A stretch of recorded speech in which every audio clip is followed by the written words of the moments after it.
Sperm क्योंकि पुरुष का है तो इसमें पहले से मौजूद है XY और एग क्योंकि महिला का है तो इसमें मौजूद है XX।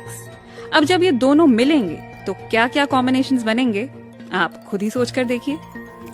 पुरुष का X महिला के X से मिला तो बना XX यानी लड़की, और पुरुष का Y महिला के X से मिला तो बना XY यानी लड़का।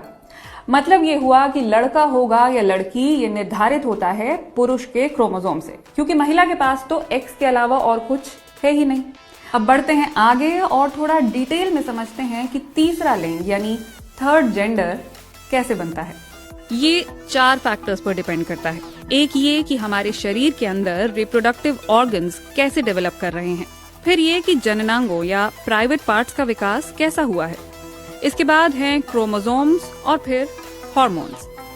XY से लड़का और XX से लड़की तो आपको समझ आ गया, लेकिन इसके बीच में और भी बहुत कुछ मुमकिन है। कई बार शरीर के अंदर अंगों का ठीक से विकास नहीं हो पाता है। हम ये जानते हैं कि महिलाओं के पास ओवरीज और पुरुषों के पास टेस्टिस होते हैं, लेकिन अगर किसी के पास दोनों हो तो इसे ओवोटेस्टिस कहा जाता है। इसी तरह जननांगों में भी फर्क हो सकता है।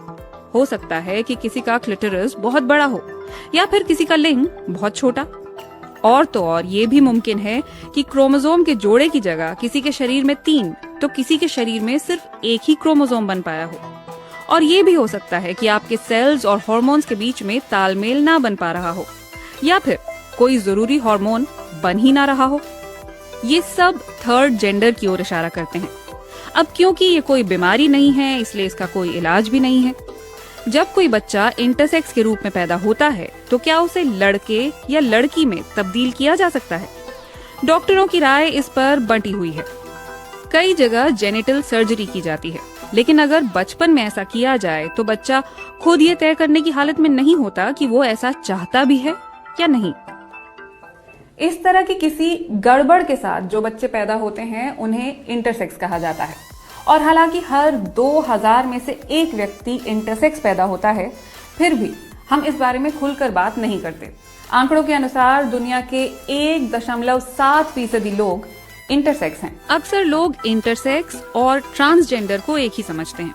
ये दोनों बिल्कुल अलग अलग हैं। ट्रांसजेंडर ऐसे व्यक्ति को कहते हैं जिनका जन्म लड़के के रूप में हुआ है, लेकिन ये महसूस लड़की जैसा करते हैं, या फिर लड़की के रूप में पैदा हुए और महसूस लड़के जैसा करते हैं। ये जिस शरीर में हैं उसमें ट्रैप्ड फील करते हैं और इसलिए सेक्स चेंज सर्जरीज का सहारा लेते हैं। लेकिन इंटरसेक्स की तरह इनके शरीर में कोई गड़बड़ नहीं है। हाँ, ये समझना बहुत जरूरी है कि जेंडर और सेक्सुअलिटी 2 अलग अलग चीजें हैं। तभी हम समलैंगिकों को या LGBT समुदाय की दिक्कतों को समझ पाएंगे। हो सकता है कि लड़की लड़की की ओर अट्रैक्टेड हो, इसे लेस्बियन कहते हैं। जब कोई लड़का लड़के की ओर अट्रैक्टेड होता है तो उसे गे कहते हैं। यह भी हो सकता है कि कोई व्यक्ति लड़के और लड़की दोनों की ओर अट्रैक्टेड फील करे, इसे बाइसेक्सुअल कहते हैं। और तो और ये भी हो सकता है कि किसी व्यक्ति में कामुकता हो ही नहीं, वो किसी की भी तरफ आकर्षित ना हो, इसे एसेक्सुअल कहते हैं। ट्रांसजेंडर का मतलब तो मैंने आपको बता ही दिया और इंटरसेक्स का तो पूरे विस्तार में बताया।